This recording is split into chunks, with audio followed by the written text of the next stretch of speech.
Hello everyone, today's menu will be steak fajita casserole. They are so delicious and cheesy, so if you're ready, let's get cooking. The first thing we're going to do is cut up this yellow onion. I'm just going to cut it in half, and then I'm just going to slice it up thinly.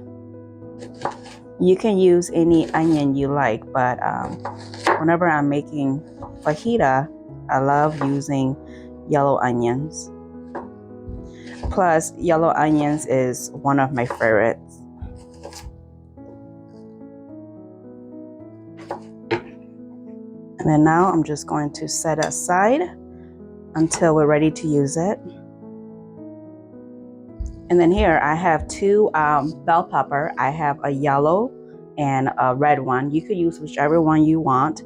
I'm just going to cut it in half.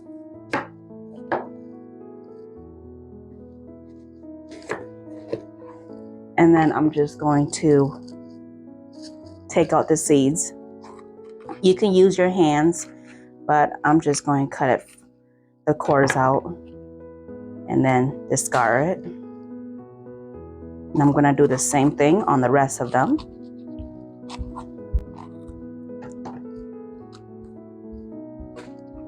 Now that the seeds are nicely cored out, I'm going to go and give them a quick rinse.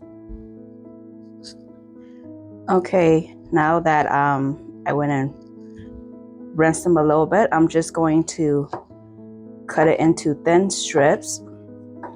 You can cut it as thin or as thick as you like. This is how the size is that I'm cutting.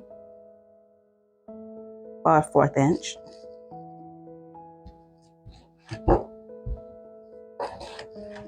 You can use the green bell peppers if you wish to. You can use any color. I just like the multicolor because it's just more of a sweeter flavor for me.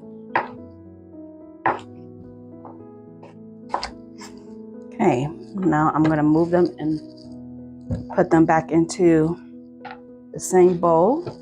Just use my hands. And then here I have 2 blocks of cheese. This is a cheddar cheese and this is a Coby Jack. You can use whichever one you like. I'm just going to grate them. And they are 8 ounces each. You can use the pre-shredded one too if you wish. Then we'll do with this one too. The best thing to do is take them out when you are about to grate them, or should I say shred them. Because if you take them out too soon, they will get really soft, and then it'll make it hard to shred them. So next thing we're going to do is we're going to cut up this steak up. This is a skirt steak, and you can use whichever protein you prefer. I'm just going to cut them into thin strips, and then you can cut them as thin or as thick as you will like. And then I'm just going to cut this in half just because it's a little big for me, a little too long. So I'm just going to continue. Okay, now that the pan is nice and hot, I'm going to add some butter and just swirl all around the pan. You can use whichever oil you like. Okay, and then I'm just going to add in my beef.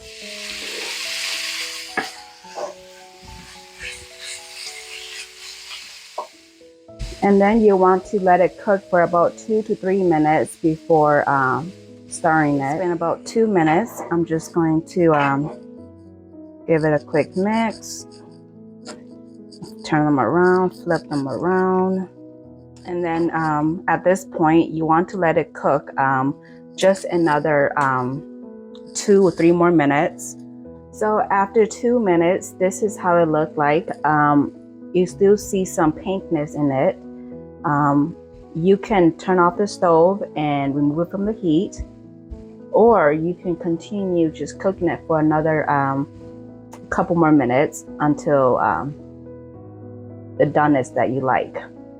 Me, I like it like this, so I'm gonna remove it to a plate because they are going to finish cooking and preheat your oven to 350 degrees.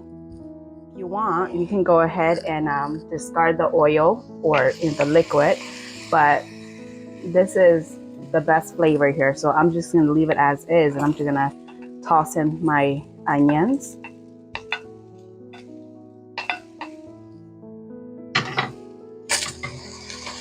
And then I'm just gonna cook it for about a couple minutes. Okay, after a couple of minutes, I'm just going to toss in my bell peppers.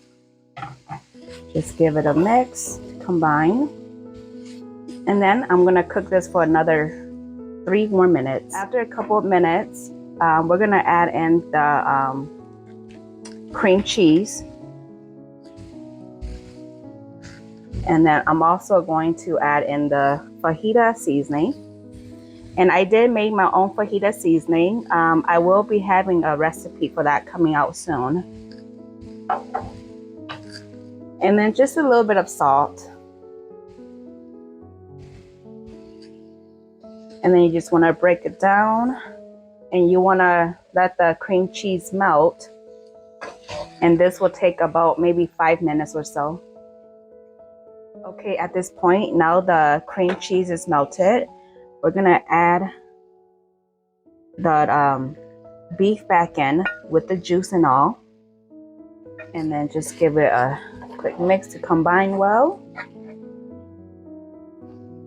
Okay, now that they're all nice and mixed in, I'm going to turn off the heat. And then we're going to add in the shredded cheese right on top. And I'm using a cast iron, so I'm just gonna pop this right into the oven. But if you don't have a cast iron, then go ahead and take it out and then put it onto a casserole dish and then top it off with cheese. This is gonna go in the oven for about 30-35 minutes or until the cheese has melted.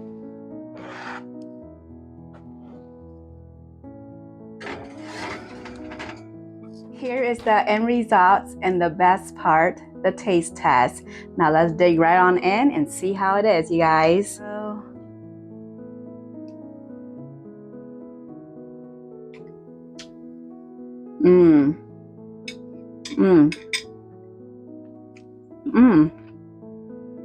You guys,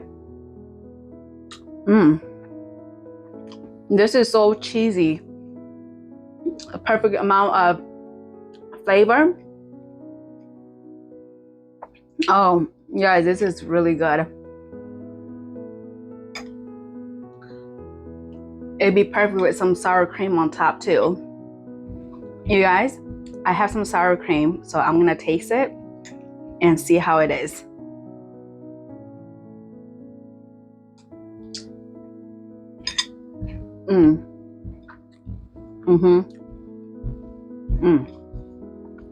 Really good. You guys, that was so delicious. The measurements are in the description box down below. Make sure you guys go and like and subscribe. See you guys next time. Bye.